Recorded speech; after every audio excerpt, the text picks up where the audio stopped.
Healing ചെയ്യുന്ന സമയത്ത് നിങ്ങൾ ശ്രദ്ധിക്കേണ്ടതായിട്ടുള്ള കാര്യങ്ങൾ എന്നാൽ എന്തൊക്കെയാണ് എന്നുകൂടെ നമുക്ക് നോക്കാം. നിങ്ങളുടെ മനസ്സിന്റെ മാലിന്യങ്ങൾ നീക്കുന്ന സമയത്ത് നിങ്ങളുടെ ശരീരത്തിന്റെ മാലിന്യങ്ങളും ഓട്ടോമാറ്റിക്കലി നീങ്ങിപ്പോവാറുണ്ട്. അപ്പോൾ നമ്മൾ എടുക്കുന്ന മാലിന്യങ്ങൾ കുറയ്ക്കാനും കൂടെ ശ്രമിക്കുക. അതുകൊണ്ട് തന്നെ ഒരു വ്യക്തി ഹീലിംഗ് പ്രോസസ്സിൽ ഏർപ്പെടുന്ന സമയത്ത് കഴിവതും വെജിറ്റേറിയൻ ഡയറ്റ് ഫോളോ ചെയ്യാനായിട്ട് ശ്രമിക്കുക.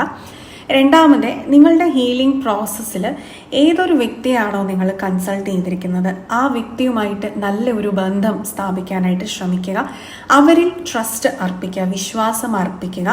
എങ്കിൽ മാത്രമാണ് ഈ എനർജി ട്രാൻസാക്ഷൻ വളരെ കൃത്യമായിട്ട് നടക്കുകയുള്ളൂ. നിങ്ങളുടെ ഹീലിംഗ് വളരെ ഗംഭീരമായിട്ട് നിങ്ങൾക്ക് ഫാസ്റ്റർ പേസിൽ മുന്നോട്ട് കൊണ്ടുപോകാൻ സാധിക്കുകയുള്ളൂ.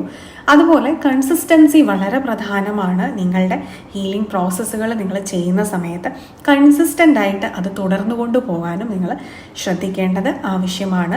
ഹീലിംഗ് പ്രോസസ്സിൻ്റെ ഇടയിൽ നിങ്ങളുടെ ഉള്ളിൽ കിടക്കുന്ന മാലിന്യങ്ങൾ പുറത്തു പോകുന്നത് കൊണ്ട് തന്നെ നിങ്ങൾക്ക് ഒരുപാട് മാറ്റങ്ങൾ, ചലഞ്ചുകളായിട്ട് ഇമോഷണൽ റോളർ കോസ്റ്റർ റൈഡ് പോലെ നിങ്ങൾക്ക് തോന്നിയേക്കാം.